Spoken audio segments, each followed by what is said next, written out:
তাহলে এখানে রয়্যালটা হবে adjective for the cause of, আর্টিকেলের পরে দুইটা ওয়ার্ড আছে, অ্যাডজেক্টিভ এটা নাউন, এটা ভার্ব, আর ভার্বকে নির্দেশ করার কারণে এটা কি হচ্ছে অ্যাডভার্ব।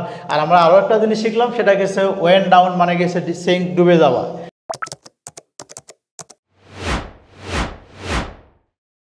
আমাদের আজকের ক্লাসে তোমাদের স্বাগতম। আমাদের আজকের class different parts of speech part 15। আর আমাদের আজকের যে বাক্য সেটি হচ্ছে down went the royal George.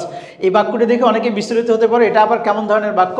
এটা হচ্ছে এক ধরনের ইনভার্সন, আর এটা হচ্ছে একটা পয়েটিক ইনভার্সন। এখন তোমার মনে প্রশ্ন আসতে পারে, স্যার আবার ইনভার্সন কি হচ্ছে? ইনভার্সনটা হচ্ছে সেটাই, যদি আমি আমার ভাষায় বলি, বইয়ের ভাষায় না বলে, একটা বাক্যে শব্দের যে ক্রম থাকে সেই ক্রমটাকে যখন আমরা উল্টায় দিই, এলোমেলো করে দিই, সেটাকে আমি ইনভার্সন বলতে পারি, এবং তোমরা এইভাবেই মনে রাখবা। এমন কথা হচ্ছে এটা কিভাবে বাক্যটাকে উল্টায় দেওয়া আছে, একটু ভালো করে লক্ষ্য করে দেখলে আমরা যদি বুঝি, তাহলে এখানে দেখো একটু খেয়াল করে, আমাদের যদি বাক্যটাকে স্বাভাবিকভাবে লিখি তাহলে লিখতে পারতাম আমরা দ্য ROYAL রয়্যাল জর্জ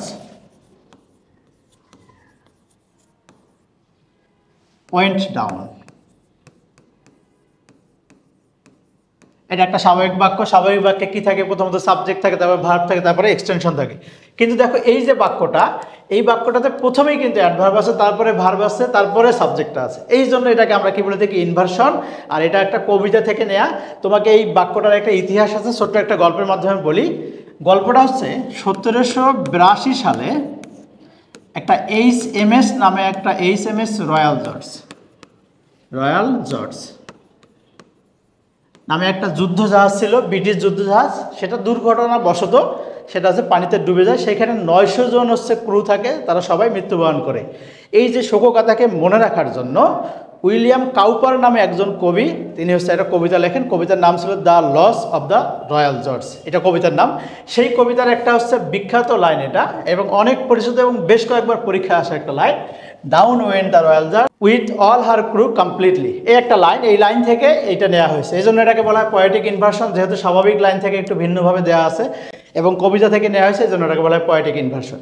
এখন আমরা আসি, আমরা যেহেতু পার্টস অফ স্পিচ আইডেন্টিফিকেশনে যাব, তাহলে আমরা একটু খেয়াল রাখি যে এখানে প্রত্যেকটা ওয়ার্ডের পার্টস অফ স্পিচ আমরা বিশ্লেষণ করব। দেখি আমরা এখানে প্রথমত দা যদি থাকে, তো আমরা সবাই জানি দাটা কি হচ্ছে আমাদের একটা ডিটারমিনার আর্টিকেল।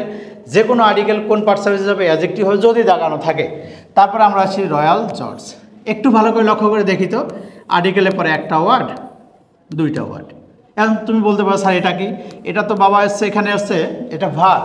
এখানে আমাদের আর্টিকেলের পরে কিন্তু দুইটা ওয়ার্ড আছে, তাহলে প্রথমটা কি হচ্ছে? আমাদের অ্যাডজেক্টিভ হবে, এবং পরের যে ওয়ার্ডটা এটা কিন্তু হচ্ছে নাউন হবে। আশা করি সবাই এটা বুঝতে পেরেছি। আর্টিকেলের পরে দুইটা ওয়ার্ড, প্রথমটা কি হচ্ছে আমাদের অ্যাডজেক্টিভ, পরেরটা হবে নাউন। এই ওয়েনটা কি আমাদের ভার্ব।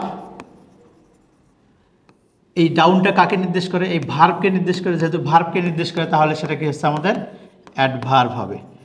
ওয়েন ডাউন কিন্তু একটা ফ্রেজাল ভার্ব হয়, প্রিপোজিশনাল ভার্ব হয়। সেটাকে কেন ফ্রেজাল ভার্ব বলা হয়? ওয়েন ডাউনকে যদি আমরা বইয়ে পড়ে আসতে মনে হয় অনেকে গোডাউন মানে হচ্ছে সিঙ্ক, ডুবে যাওয়া। এই বাক্যটার মিনিং হচ্ছে, অর্থাৎ দেয়া আছে down went the royal George, এটার মানে হচ্ছে রয়্যাল জর্জ নিচে ডুবে গেল, এমনটাই বোঝানো হচ্ছে। তার মানে আমাদের পার্টস অফ স্পিচগত দিক যদি আমরা বিবেচনা করি, তাহলে এখানে রয়্যালটা হবে adjective for the cause of, আর্টিকেলের পরে দুইটা ওয়ার্ড আছে, অ্যাডজেক্টিভ এটা নাউন, এটা ভার্ব, আর ভার্বকে নির্দেশ করার কারণে এটা কি হচ্ছে অ্যাডভার্ব।